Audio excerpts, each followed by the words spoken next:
MM पहाड़ी में शौहर की जानिब से बीवी को कत्ल करने की वारदात पेश आई। बताया जाता है कि शमीम बेगम की शादी चंद साल कबल परवेज नामी एक शख्स से हुई। चुनाचे दोनों मियां बीवी के दरमियान लड़ाई झगड़े हुआ करते थे। गुज़िश्ता चंद दिन से वो अलहदा रह रहे थे। बादअज़ाम परवेज की दरख्वास्त पर दोनों एक साथ रहने लगे। मिलाकर परवेज ने हालत नशा में अपनी बीवी का कत्ल कर दिया। पुलिस ने एक केस दर्ज करते हुए तहक़ीक़ात का आगाज कर दिया है।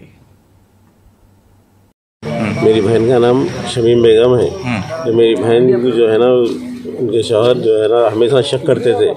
शक करके जो है ना पी के आगे मारना तोड़ना करते थे। रात में भी वही चीज़ करे। हमारे वालदा गए थे, जाके उनको बुलाने गए तो जो है ना नहीं बोल के हमारे वालदा को हकाल दिए। हकाल दे के जो है ना रात में ये हरकत कर दिए। काम पे भी नहीं जाते थे और नशा करते थे हमेशा। उन्होंने हमारे यही पुलिस से गुजारिश है कि हमारे इंसाफ होना, उसको सख्त से सख्त सज़ा होना। 15 साल हो गया, 3 बच्चे। MM పహాడి హిమద్నగర్ ఏరియాలో మొహమ్మద్ పర్వేజ్ అనే వ్యక్తి వాళ్ళ భార్య షమీం బేగంను నిన్న అర్ధరాత్రి 1 గంటల ప్రాంతంలో కత్తితోటి మర్డర్ చేసి చంపేసిండు। ఆ అమ్మాయి మీద అనుమానంతో చంపానని చెప్పేసి తెలుస్తుంది। కేసు నమోదు చేసి పంచనామా నిర్వహించి ఇన్వెస్టిగేషన్ చేయడం జరుగుతుంది।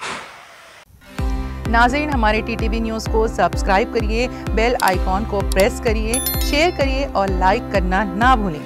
और किसी एडवर्टाइजमेंट से मुताल्लिक़ जानकारी के लिए हमारे इस नंबर पर कांटेक्ट कीजिए। हमारा नंबर है 9550102020।